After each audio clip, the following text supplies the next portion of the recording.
आज छात्र संघ चुनाव बंद है, भाजपा ये कहती है कि हमारी सरकार ने बंद किए, तो हमने भुगता, हम विपक्ष में बैठ के आके दिखाओ, हम ही आपको मुख्यमंत्री मान लेंगे। राजस्थान का जो युवा है वो कह रहा हम तो प्रेमचंद जी को मुख्यमंत्री मान लेंगे। आप अपनी ताकत को परखो। और एक बजट आता है जिसमें उच्च शिक्षा को लेकर वर्णन होता है, उसमें उच्च शिक्षा की बातें होती है। जो भी सत्ता पक्ष में बैठा होता है, चाहे हम हैं चाहे भारतीय जनता पार्टी है, वो अपनी पीठ थपथपाती है कि हमने उच्च शिक्षा को लेकर ये घोषणाएं की, हमने कॉलेज खोल दिए, हमने विश्वविद्यालय खोल दिए, हमने देश को भविष्य में बच्चे किस तरह से पढ़ेंगे उसको लेकर काम कर दिया। लेकिन मैं समझता हूं कि अध्यक्ष महोदय, ये सदन जिसका काम कानून बनाने का है, लॉ मेकर हम सब लोग हैं जिनको चुनकर जनता ने यहां भेजा है, लेकिन सभापति महोदय 75 साल बाद भी आज भारतीय जनता पार्टी पीठ थपथपा रही है। ये बजट आया, अगला बजट आएगा, 5 बजट आप लाओगे, पीछे हम लाए, लेकिन आज भी जो सरकारी विश्वविद्यालय हैं उनकी हालात इस राजस्थान में है, वो हम सब लोगों के लिए सोचने के लायक बात है।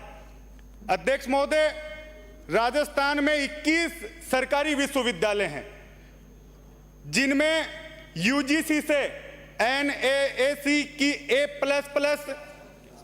तो छोड़िए, एक ग्रेड का भी एक भी विश्वविद्यालय नहीं है।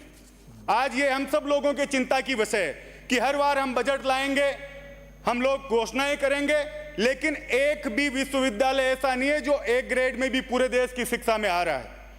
31 विश्वविद्यालयों में से जो एनएएसी की मान्यता की जो प्रक्रिया, उसमें हिस्सा तक ये विश्वविद्यालय नहीं ले रहे हैं।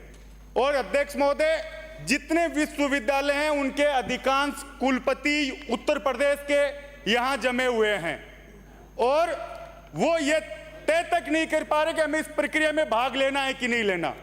तो ये हम सब के लिए एक सोचने की बात है कि हम लोग इस शिक्षा का ग्रेड सुधारने के लिए क्या कर पाए, इसको लेकर चिंता होगी। और इस पे अगर 5 साल में हम लोग एक भी विश्वविद्यालय को एक अच्छे ग्रेड में ला पाए तो हम समझते हैं कि कुछ काम उच्च शिक्षा के लिए हो पाएगा। माननीय अध्यक्ष महोदय, हर बजट में ITI, polytechnic college, graduation college, PG college हम लोग घोषणाएं करते हैं। व्यावसायिक शिक्षा की स्थिति यह है कि एक भी पॉलिटेक्निक और आईटीआई करा हुआ बच्चा जब एजुकेशन लेकर बाहर निकलता है तो कितने लोग उनमें से रोजगार पा रहे हैं कि घर बैठे उनको हम लोग डिग्रियां दे रहे हैं। इस बात पर हम सब इस सदन को चिंता करने की बात है।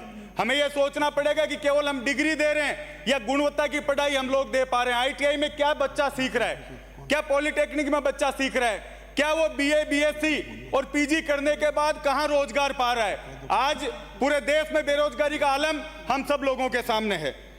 पिछली कांग्रेस सरकार ने 333 कॉलेज पूरे राजस्थान में खोले और जो भी भारतीय जनता पार्टी के सदस्य खड़े हुए उन्होंने सबने बड़ी चिंता जताई कि साहब एक में भी भवन नहीं है, एक में भी मास्टर नहीं है, एक भी कॉलेज ठीक से सुचारू चालू नहीं है।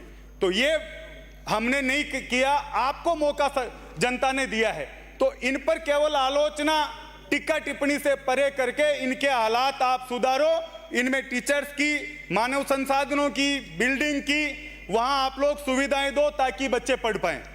माननीय अध्यक्ष महोदय, कुछ बातें मैं जो मंत्री जी उनके ध्यान में लाना चाहूंगा कि जो विश्वविद्यालय हैं उनकी जो परीक्षाएं हैं, राजस्थान विश्वविद्यालय कभी कर रहा है, जोधपुर कब कर रहा है, उदयपुर कब कर रहा है, कम से कम राजभवन से एक ये ऐसा आदेश जाए कि सारी यूनिवर्सिटीज की जो परीक्षाएं वो एक समय हो पाए।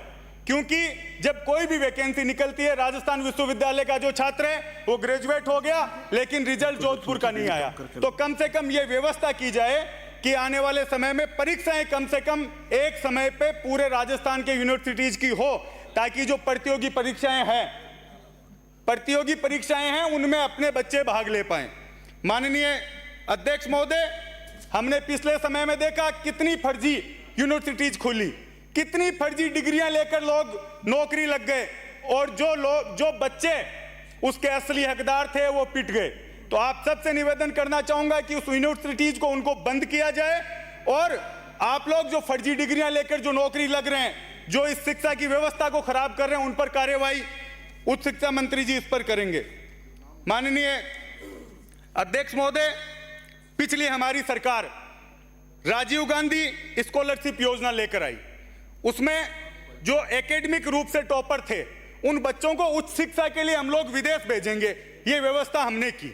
और आपने आकर उसमें हमने 200 बच्चों को स्कॉलरशिप का वादा किया, आपने उसको 500 किया। इस बात के लिए मैं आपको बधाई देता हूं। नाम भी आपने राजीव गांधी जी से विवेकानंद कर दिया। लेकिन शिक्षा मंत्री जी का ध्यान आकर्षित करना चाहूंगा, पिछले जो 200 बच्चे गए उनमें से 100 बच्चे अधिकारियों के थे। 100 अफसर्स के, आईएएस और अधिकारियों के बच्चे वो शिक्षा पा रहे हैं। और जिनके लिए हमने जो टॉपर्स के लिए योजना लाए वो लोग कहीं ना कहीं उससे पिछड़ रहे हैं। और जिनको विदेश भेज भी दिया उन बच्चों की भी जो स्कॉलरशिप है समय पर नहीं जा रही। तो मैं आप सबका ध्यान आकर्षित करना चाहूंगा, नाम भले ही बदल दे, इस स्कॉलरशिप योजना जो है एकेडमिक रूप से इसमें सुधार किया जाए और जो अधिकारी दोषी है उन पर कार्यवाही सरकार करें। माननीय अध्यक्ष महोदय, उच्च शिक्षा की बात है, हम सब अगर इस सदन में जितने लोग छात्र राजनीति से आकर बैठे हैं, वो अगर छात्र संघ चुनाव की बात नहीं करेगा तो वो अपने साथ, अपनी जनता के साथ न्याय नहीं कर रहा। आज छात्र संघ चुनाव बंद है, भाजपा ये कहती है कि हमारी सरकार ने बंद किए, तो हमने भुगता, हम विपक्ष में बैठ के आकर, आप लोग सत्ता में हैं और उप मुख्यमंत्री जी इस डिपार्टमेंट आपके पास है उच्च शिक्षा का, आप कुछ ताकत दिखाओ, हम ही आपको मुख्यमंत्री मान लेंगे। राजस्थान का जो युवा है वो कह रहे हम तो प्रेमचंद जी को मुख्यमंत्री मान लेंगे। आप अपनी ताकत को परखो और ये चुनाव आप चालू करवाओ, और हम तो ये मानेंगे कि सरकार में से किसी ने मदद नहीं की, सिर्फ प्रेमचंद जी बेरवा उप मुख्यमंत्री, उन्होंने ये चुनाव शुरू करवा दिए, क्योंकि आप भी इस विश्वविद्यालय में से निकले हुए हैं। मैं माननीय अध्यक्ष महोदय, मैं मेरे लाडनू की तरफ से 2 बातें आप लोगों के बीच रखना चाहूंगा। पिछले राज्य में हमने महिला कॉलेज वहां स्थापना की, बिल्डिंग बन चुकी है, लेकिन अभी भी भूमाफिया उस जमीन पर नजर डाले हुए हैं। बार बार रेवेन्यू बोर्ड में उसके लिए, स्टे के लिए फाइलें जा रही है। आपसे निवेदन करूंगा, 4 करोड़ रुपए की बिल्डिंग बनकर तैयार है, उसमें किसी भी तरह की कानूनी रुकावट ना आए, इसके लिए आप लोग सरकार की ओर से अपना पक्ष मजबूती से वहां रखें। हमने पिछले राज्य में बस स्टैंड लाडनू के लिए स्वीकृत कराया, पैसा भी उसका जारी हो चुका है, लेकिन राज बदलने के बाद पैसा बस स्टैंड का जारी हो चुका है, फिर भी वो बस स्टैंड का काम चालू नहीं हुआ है। आपसे निवेदन करता हूं कि उसका टेंडर करा के जल्दी से जल्दी उसको शुरू करवाएं।